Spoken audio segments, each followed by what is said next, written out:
नमस्कार, मेरा नाम है निवेदिता शांडिल्य और आप देख रहे हैं मॉलिटिक्स। जान बचाने के लिए दवा खा रहे हैं तो सावधान हो जाइए, ये दवाइयां आपको मार रही हैं। भारत इस समय नकली दवाइयों का हब बन चुका है। देश में दवा के नाम पर जहर बेचा जा रहा है, मगर ना इसकी जांच हो रही है और ना ही सरकार प्रशासन का इस पे कोई कंट्रोल बचा है। ताजा मामला गाजियाबाद का है, जहां नकली दवाइयों की फैक्ट्री पकड़ी गई है। यहाँ पर हर गंभीर बीमारी की नकली दवाइयां बन रही थीं। ब्लड प्रेशर से लेकर शुगर तक की नकली दवाइयों का कारोबार यहाँ से चल रहा था। 1 करोड़ से ज्यादा की नकली दवाइयां यहाँ पर मिली हैं। ये पहली बार नहीं है जब गाजियाबाद में नकली दवाइयों की फैक्ट्री पकड़ी गई हो। आज जो गाजियाबाद एक ऐसा अड्डा बन चुका है जहां नकली दवाइयों की खुले तौर पर बिक्री की जा रही है, ये गाजियाबाद प्रशासन की और मैं तो कहती हूँ उत्तर प्रदेश प्रशासन की लापरवाही है। कहीं ना कहीं आम इंसान की जान से खेला जा रहा है। इसके पीछे कौन लोग हैं, मुझे लगता है छानबीन कर जल्द से जल्द पता करना चाहिए, क्योंकि इतने तादाद में लगातार नकली दवाइयां मिलना ये मिलीभगत दिखाता है कि कहीं ना कहीं आसपास प्रशासन की मिलीभगत है, तभी ये दवाइयां खुली बिक रही है। और मैं उम्मीद करूंगी उत्तर प्रदेश सरकार, जो आज घूसखोरी में नंबर 1 हो चुकी है, वो लोगों की जान से ना खेलकर ऐसी कारोबारियों पर जो नकली दवाइयां बना रहे हैं, जो अधिकारी इसमें संलिप्त हैं, उन पर सख्त कार्रवाई उन्हें करनी चाहिए। गाजियाबाद के लोगों की जान से खेलना, और मुझे लगता है सिर्फ गाजियाबाद नहीं, क्योंकि ये कारखाने आसपास के इलाके अलग अलग प्रदेशों में भी ये दवाइयां सप्लाई करते होंगे, और ऐसे लोगों पर सख्त कार्रवाई होनी चाहिए जो कि दूसरे की जान से अपने मुनाफे के चक्कर में खेलते जा रहे हैं। धन्यवाद।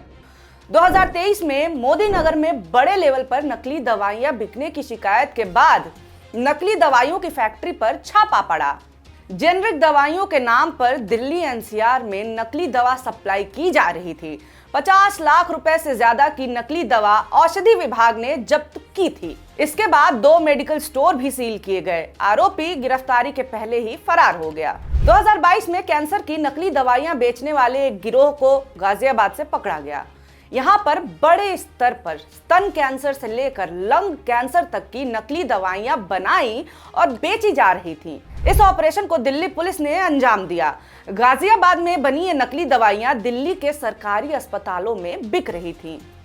हर साल गाजियाबाद में नकली दवाइयों की फैक्ट्री पकड़ी जाती है। इसके बावजूद नकली दवाइयों का धंधा रुकता ही नहीं है। दिल्ली के अस्पतालों में दूर दूर से आए मरीज इन्हीं दवाओं को खरीदते हैं। नकली दवाइयों का धंधा केवल गाजियाबाद में ही नहीं चल रहा। भारत इस समय नकली दवाइयों को बनाने और बेचने में टॉप पर चल रहा है। भारत में इतने बड़े स्तर की धांधली और प्रशासन की नाकामी से चिंतित होकर वर्ल्ड हेल्थ ऑर्गेनाइजेशन ने चेतावनी भी दी थी। भारत में आम जनता के स्वास्थ्य से जुड़ी खबरें महत्वपूर्ण नहीं होती। ना मीडिया दिखाता है, ना जनता देखकर नाराज होती है, और ना ही प्रशासन चिंता करता है। वोट नहीं बन पाते ना ऐसे मुद्दों पर। हाँ, दवा के नाम पर अगर किसी एक पार्टी को फायदा पहुंचाना हो, खबर तब बनती है। सितंबर 2022 में खूब खबर चली कि मोदी सरकार ने निकाला नकली दवाइयों का तोड़, और कुछ महीने बाद ही WHO की तरफ से नकली दवाइयों को लेकर भारत को चेतावनी दे दी जाती है। अब इन दोनों में सच कौन बोल रहा है, ये आप तय करिए। मोदी सरकार ने क्या तोड़ निकाला था, ये भी देख लेते हैं, ये भी जान लेते हैं।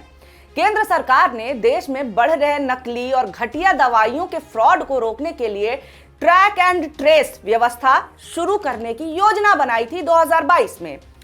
इस व्यवस्था के पहले स्टेज में दवा कंपनियां सबसे ज्यादा बिकने वाली 300 दवाओं की प्राथमिक पैकेजिंग लेबल पर बार कोड या फिर QR कोड प्रिंट करने की व्यवस्था की गई। सवाल ये भी उठता है कि नकली दवाइयों के कारोबार पर नकेल ना कस पाने वाली सरकार अचानक से QR कोड की व्यवस्था क्यों करने लगी। इसका कारण है कोरोना महामारी। जी हाँ, कोरोना के दौरान भारत में जबरदस्त तरीके से नकली दवाइयां बेची गई।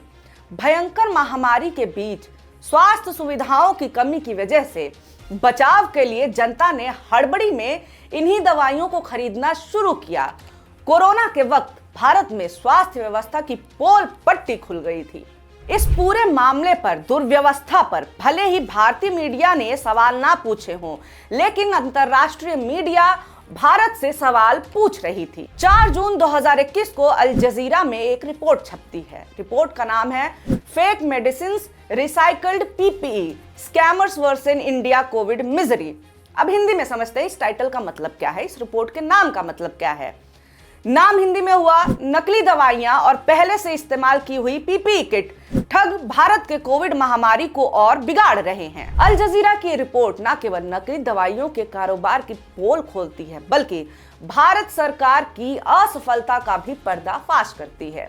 रिपोर्ट में कोरोना के दौरान भारतीय स्वास्थ्य व्यवस्था भारत में किस तरह से फेल हुई, इसका उदाहरण भी दिया गया है। रिपोर्ट में कोमल नाम की महिला की भी कहानी बताई गई है, जिनके पति कोरोना से जूझ रहे थे, मगर स्वास्थ्य सुविधाएं ना मिलने के कारण उनकी मौत हो गई। कोमल बताती हैं कि वो अपने पति के लिए हॉस्पिटल में 1 हफ्ते से बेड ढूंढती रही। 2 प्राइवेट अस्पतालों ने उनसे पति के इलाज के लिए 10 लाख रुपए एडवांस में मांगे। सरकारी अस्पतालों में बेड मिला नहीं, प्राइवेट अस्पताल इलाज के नाम पर लूट रहे थे। ऐसे में कोमल को एक नया रास्ता नजर आया। कोमल को ऑनलाइन ऑक्सीजन सिलेंडर उपलब्ध कराने का वादा करने वाले लोग दिखाई दिए। उन्होंने ऑक्सीजन सिलेंडर के लिए कोमल से 15,000 रुपए एडवांस में लिए। कोमल ने पैसे तो दे दिए, लेकिन उसके बाद से कोमल को जवाब मिलना बंद हो गया। कोमल कोरोना स्कैम का शिकार बन चुकी थी। कोमल के पति की तड़पते हुए जान चली जाती है, मगर कहीं से कोई मदद नहीं मिलती है। एक तरफ सरकार उन्हें फेल करती है, तो दूसरी तरफ स्कैमर्स उनका फायदा उठाते हैं। इस रिपोर्ट में न केवल ऑनलाइन धोखाधड़ी का खुलासा हुआ है, बल्कि कोविड की नकली दवाई के धंधे को भी उजागर किया गया है। रिपोर्ट से पता चलता है कि कैसे बड़े स्तर पर एंटीवायरल ड्रग रेमडेसिविर को बनाया गया और उसे 100 गुना दामों में बेचा गया। कोरोना के दौरान फेल हुई मोदी सरकार का सबसे ज्यादा फायदा इन ठगों को और इन धांधलेबाजों को हुआ।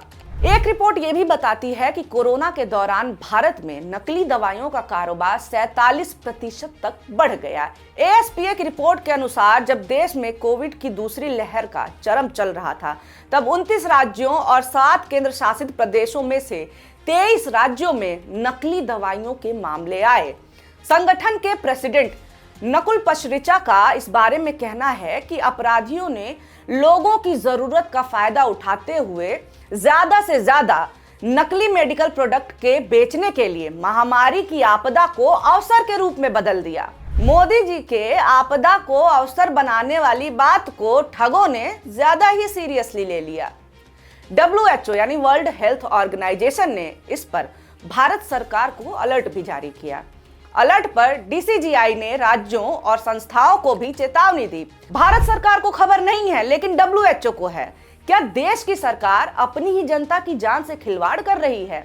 WHO ने भारत को बताया कि देश में कम से कम 8 अलग अलग बैच संख्या में इंजेक्शन के नकली संस्करण प्रचलन में हैं। इतनी सारी धांधलेबाजी होती है, लेकिन आंकड़े कहाँ हैं?